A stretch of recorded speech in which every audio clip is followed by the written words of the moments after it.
Apa kabarnya hari ini?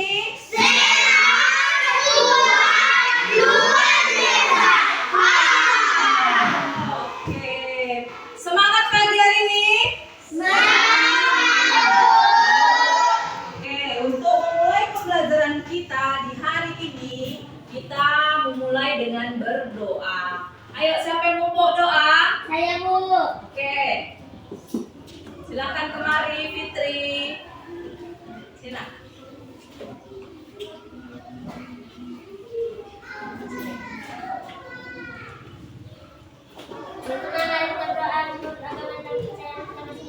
Doa dimulai.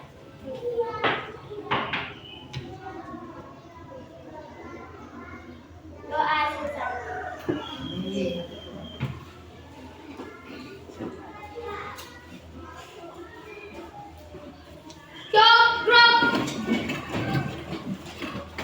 Kita memulai pembelajaran kita, Ibu akan menyampaikan kita hari ini belajar tentang apa? Kita akan belajar tentang berpikir komputasional. Tujuan kita belajar komputasional adalah, sudah pastikan kita mempunyai tujuan ya, untuk pembelajaran komputasional, pembelajaran baru untuk kalian, ya kan? Sekarang tahun ini kita ada pembelajaran coding dan kecerdasan artifisial. Coding dan kecerdasan artifisial, di dalamnya ada tentang berpikir komputasional. Tujuan kita adalah yang pertama, yaitu peserta didik dapat memahami konsep dasar berpikir komputasional. Yang kedua, peserta didik dapat mengidentifikasi langkah-langkah berpikir komputasional, yaitu dekomposisi, pengenalan pola, abstraksi, dan algoritma. Yang ketiga, peserta didik dapat mengembangkan cara berpikir logis, kreatif, dan terstruktur dalam menyelesaikan berbagai masalah dengan berpikir komputasional di dalam kehidupan sehari-hari. Jadi, di dalam pembelajaran kita hari ini, inilah tujuan pembelajaran kita. Nah, untuk memulainya, Ibu mau bertanya dulu. Pernahkah kalian membuat teh manis? Pernah? Tahukah kalian langkah-langkahnya? Tahu? Apa yang pertama? Gula. Hah? Masukkan dulu airnya Bu. Kita masak, menyiapkan airnya. Air panas, ya kan? Yang kedua apa? Ditaruh bubuknya. Apa? Taruh bubuknya Bu. Ditaruh bubuknya dulu. Gula. Kita menyiapkan dulu apa? Gula. Gelasnya dulu. Kemudian kita taruh apa? Gula. Kemudian kita taruh bubuknya, dan terakhir Masukkan air panasnya. kita masukkan air panasnya. Lalu kita aduk dan diminum. Oke, untuk lebih jelasnya, marilah kita bersama menonton video tentang berpikir komputasional. Diperhatikan baik-baik ya, anakku.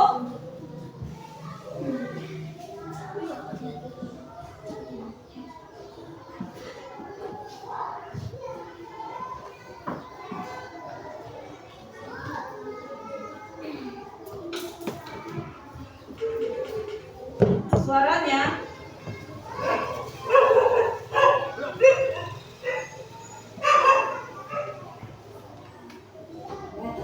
Apa artinya computational thinking atau berpikir komputasional?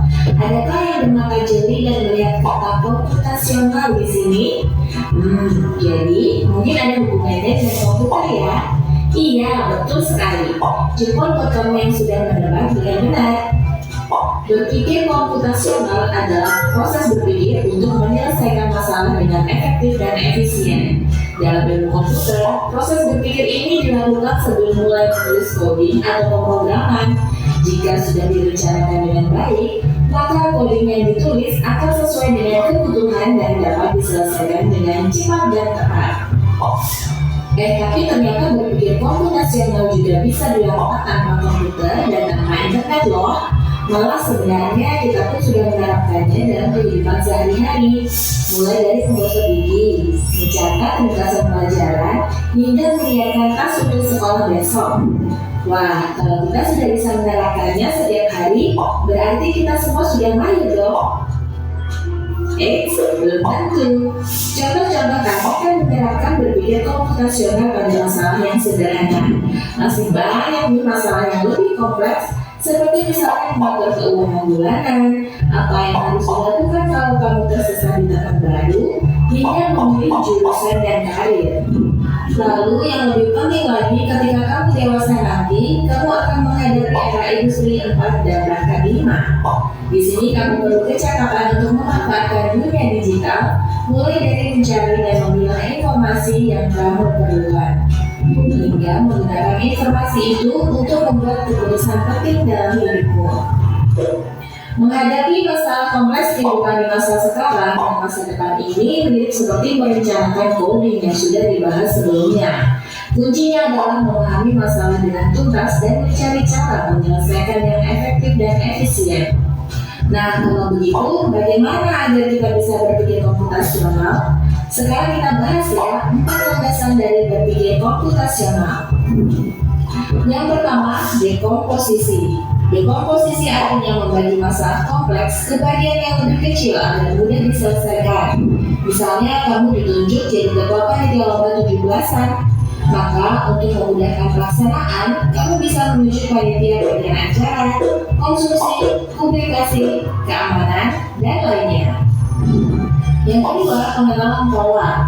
Artinya mencari kesamaan dan pola di antara bagian-bagian masalah kompleks yang sudah dipecah.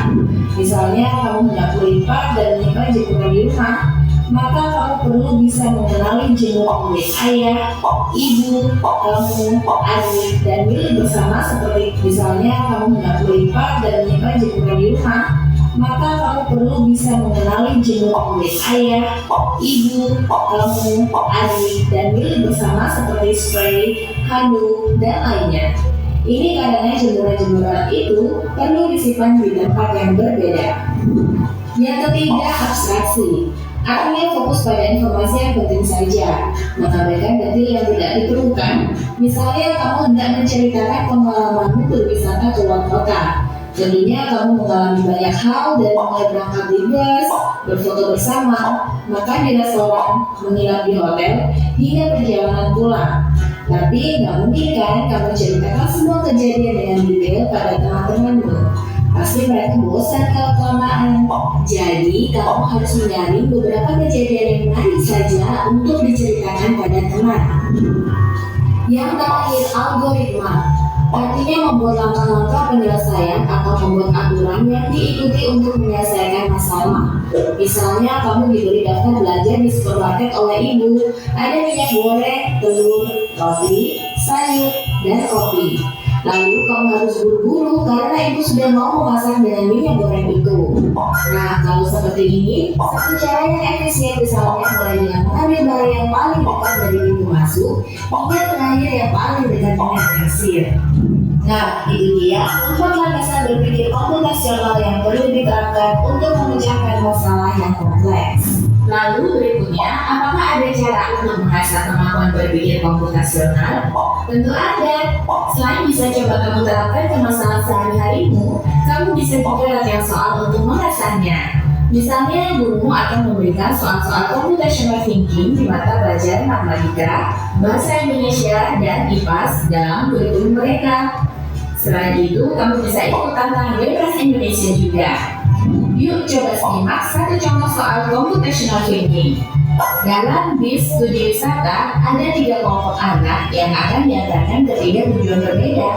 Bis berhenti pertama di restoran, lalu hotel, dan terakhir di museum. Hanya ada satu tempat mengabaikan detil yang tidak diperlukan. Misalnya kamu hendak menceritakan pengalamanmu berwisata ke luar kota. Tentunya kamu mengalami banyak hal dari mulai berangkat di bus, berfoto bersama, makan di restoran, menginap di hotel, hingga perjalanan pulang. Tapi nggak mungkin kan kamu ceritakan semua kejadian dengan detail pada teman-temanmu. Pasti mereka bosan kalau kelamaan. Jadi kamu harus menyaring beberapa kejadian yang menarik saja untuk diceritakan pada teman. Yang terakhir, algoritma. Artinya membuat langkah-langkah penyelesaian atau membuat aturan yang diikuti untuk menyelesaikan masalah. Misalnya kamu diberi daftar belanja di supermarket oleh ibu. Ada minyak goreng, telur, roti, sayur, dan kopi. Lalu kamu harus buru-buru karena ibu sudah mau memasak dengan minyak goreng itu. Nah, kalau seperti ini, satu cara yang efisien misalnya mulai dengan mengambil barang yang paling dekat dari pintu masuk hingga terakhir yang paling dekat dengan kasir. Nah, itu dia 4 landasan berpikir komputasional yang perlu diterapkan untuk memecahkan masalah yang kompleks. Lalu berikutnya, apakah ada cara untuk mengasah kemampuan berpikir komputasional? Tentu ada. Selain bisa coba kamu terapkan ke masalah sehari-harimu, kamu bisa juga latihan soal untuk mengasahnya. Misalnya, gurumu akan memberikan soal-soal computational thinking di mata pelajaran matematika, bahasa Indonesia, dan IPAS dalam kurikulum mereka. Selain itu, kamu bisa ikut tantangan Bebas Indonesia juga. Yuk coba simak satu contoh soal computational thinking. Dalam bis studi wisata, ada 3 kelompok anak yang akan diantarkan ke 3 tujuan berbeda. Bis berhenti pertama di restoran, lalu hotel, dan terakhir di museum. Hanya ada satu tempat penyimpanan koper di samping bis, yang hanya bisa dibuka dari satu pintu. Sopir bis ingin mengatur koper-koper penumpang hingga mudah dikeluarkan. Lalu supir bis menentukan urutan memasukkan koper-koper itu ke dalam tempat penyimpanan. Pertanyaan, koper kelompok anak yang mana yang dimasukkan terakhir? A. Anak yang ingin pergi ke museum. B. Anak yang ingin pergi ke restoran. C. Anak yang ingin pergi ke hotel. Atau D. Yang mana pun boleh. Soal ini diadaptasi dari challenge.bebas.org. Kalau kamu tahu, coba ya dijawab di kolom komentar. Kejar cita, kejar ilmu, raih cita.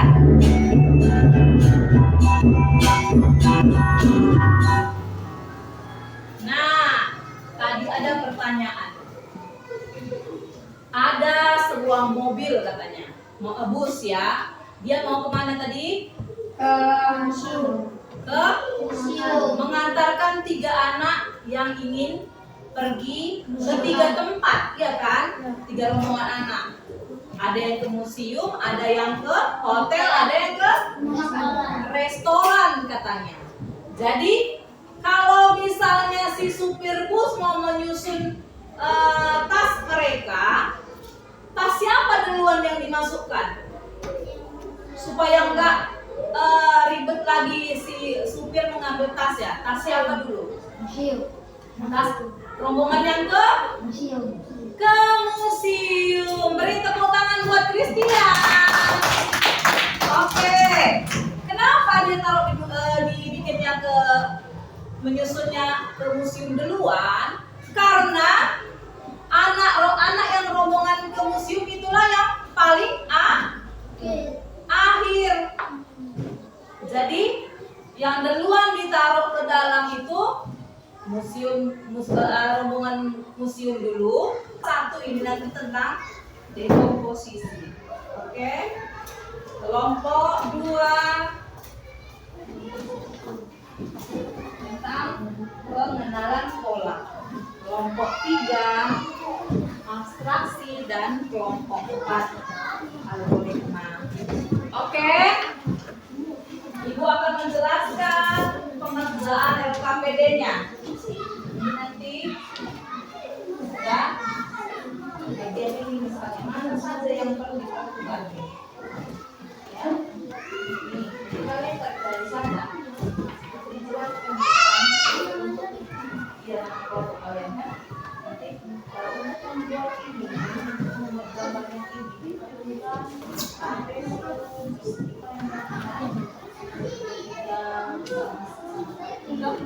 Kami dapatkan di gambar yang ini. Oke? Untuk pengenalan pola, nah ini tadi dia pola yang kayak gini. Setelah ini di sini peta selanjutnya ini ya. Dan kalau di analisis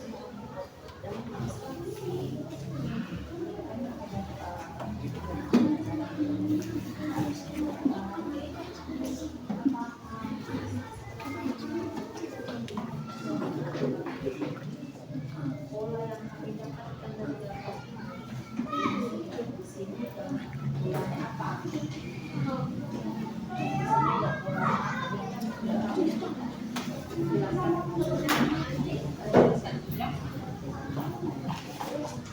Untuk LKPD kelompok 3. Nah ini kan baca. Ambil apa informasi pentingnya kan? Sumber energi yang mana terbesar berasal dari yang penting apa? Oke. Nah nanti kalian apa kalian jelaskan di depan, oke? Nah untuk kelompok 4 ini algoritma. Nah ini ada gambar langkah pembuatannya ini seperti apa? Yang pertama masih Pembelajaran akan mengenalkan masalah kompleks dengan mengabaikan tidak terus sehingga memungkinkan kita untuk fokus pada aspek penting.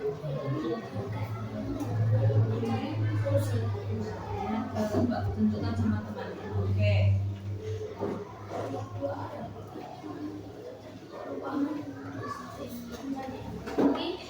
Nah, jadi kelompok 3 dia mendapat LKPD tentang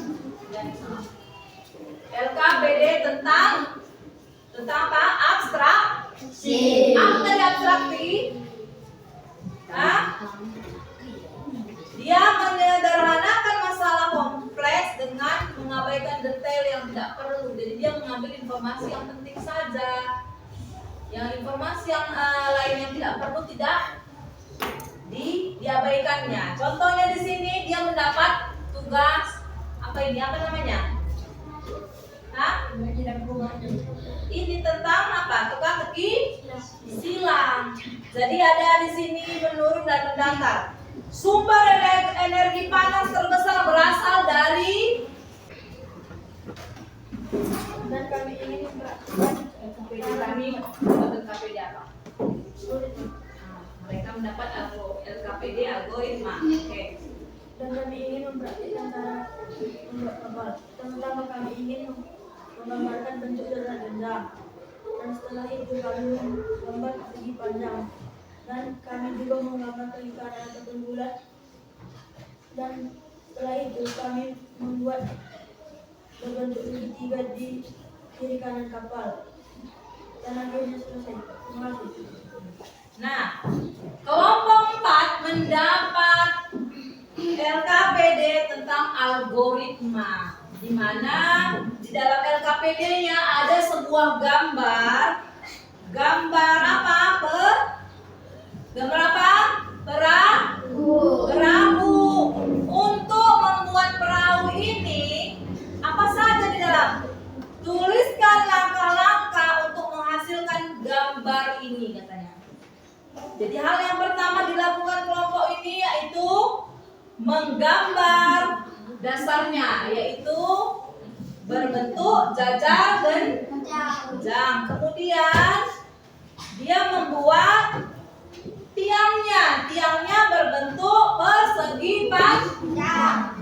Kemudian dia membuat lagi bulatannya di atas sebagai tempat titiknya sebuah perahu. Setelah itu mereka membuat sepertiganya di sebelah kanan dan sebelah kiri. Jadi seperti itulah langkah-langkah mereka kelompok 4 membuat gambar perahu yang ada di LKPD mereka. Oke, terima kasih semua. Tepuk tangan untuk kelompok 4. Nah, tadi kita simpulkan bersama pembelajaran kita ini tentang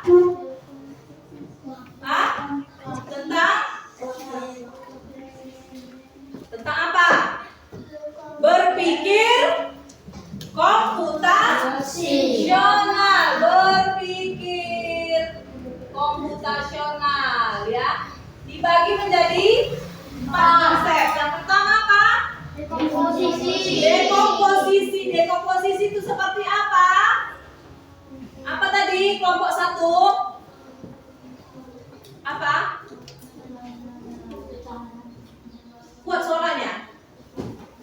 Apa suara di tujuan pembelajaran? Apa? Dekomposisi itu apa? Masalah yang besar kita bagi menjadi masalah yang kecil. Itu dekomposisi. Nah, yang kedua ada pengenalan pola. Apa itu pengenalan pola? Seperti apa pengenalan pola?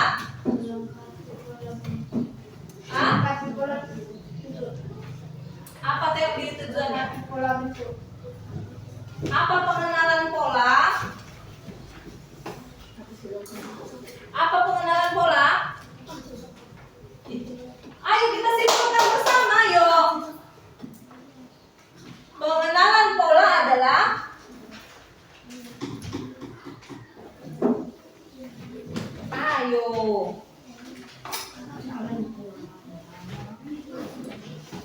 apa pengenalan pola? Mencari apa?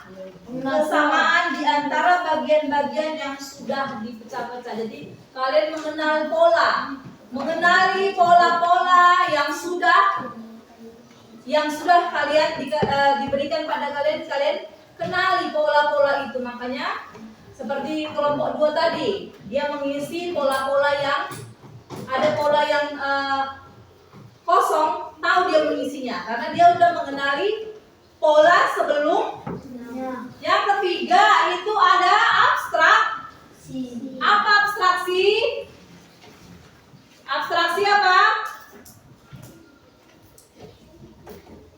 Fokus pada informasi yang penting. Sedangkan algoritma apa?